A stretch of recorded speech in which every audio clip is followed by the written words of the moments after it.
pathian khong aina awangin tun thlagin nungdamin kan la oma Isua thlang lawa thildang I thlang ani chuan itisual ve viawang Khawvel hian Isua ya thlantur dangan awmlo ani Amen ka pelo theilo ti hlaian ngai thole donang miang J.Lalrosanga puyan thumat lem nei la ti kan nei re lo nga tlem tak tak kan nei nga ai thalai tam takan oma enghinge mo tro Isua ya thlan tur hi om chong le hei tuna Christmas kan thleng chho do na a birthday nei tu pa bertan hinin lodang lam ngam vero ti hi kan som du ni he huna hianin ali suwa hei tam takhi chuanin kanom na hun tur te kan thlang fel lo thina chumi chuanin setan hen man ro lo mang thina ni chuwang chuan kanom na hun tur te heng thei lo thlangela nakina tu ma hianin soi thina lamani lo thi nei tu ma pumpel tu kanom big lo adik ato pa chuan lani su tho hi kan la tok do na chuwang chuanin tun hun kan that lai hun kan opo moi lai ber kan taksa po achak lai ber amoi lai ber hi lani su hen adu ve chuwang chuanin amen lo pela lani su tan hen ikal na piang aram lo so ve zel o ti kha pathian lo pinang kan soi ma su ni amen ka pelo thelo chiti kan sange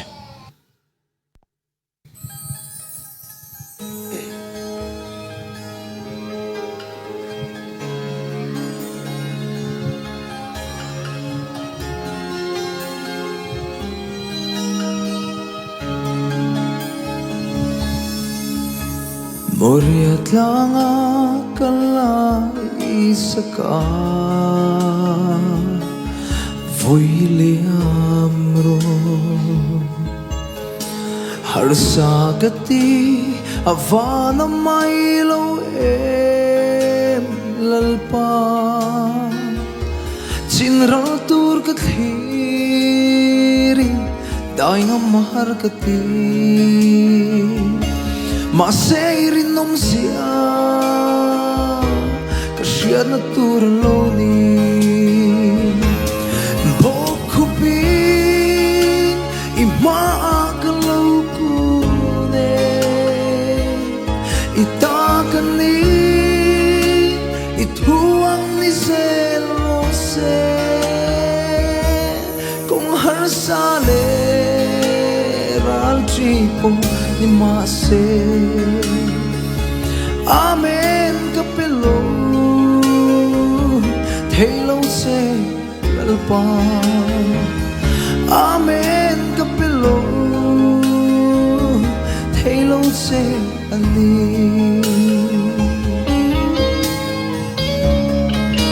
Lalrosanga hi azin chaw thin don lutuka azin chaw azin na sa siya achau po chawang ataksa po chawanga ataksa po ha viawang chudi chung chuan zai athul chuang lawa o hi achaw chulai chu achaw do ni ti hi soi vak tur hi awmlo ni chaw do angaron lang ma se moi mmc kha ama hian aken tel tata chuwang chuanin o hi aron tham thina aron tham pau le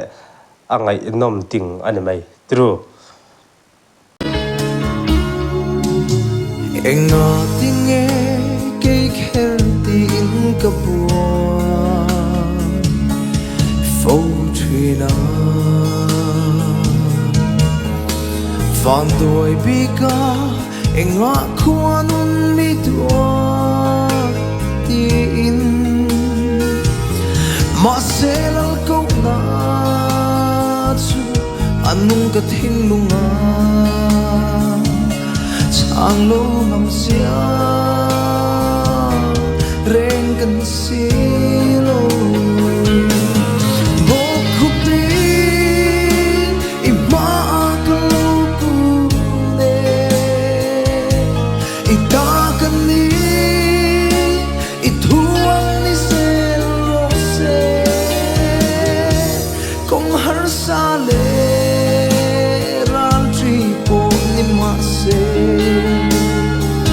Amen kapelo lalpa amen kapelo theilo se ani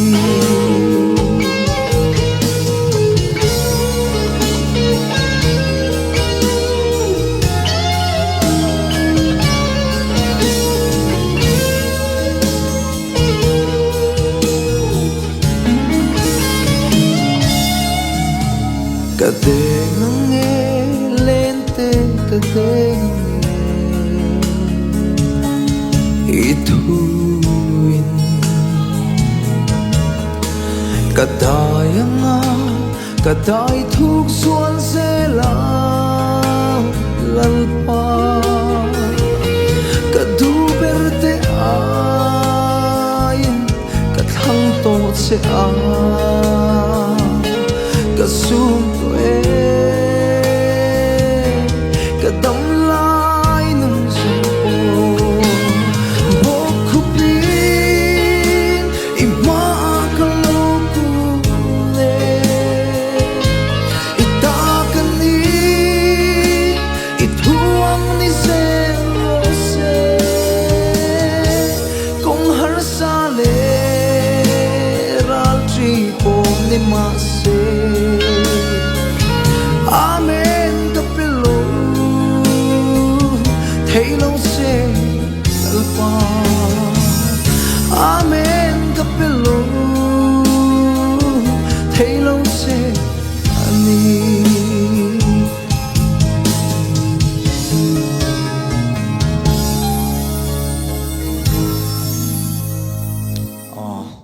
paro pi perose ala thu ka ngai thak le athu soya tanga karil ru thil rod lang chu ni e asoyang khan thi na hi tu main kan pumpel don lova ato pa chuan isua tho hi ani kan bel le thin ni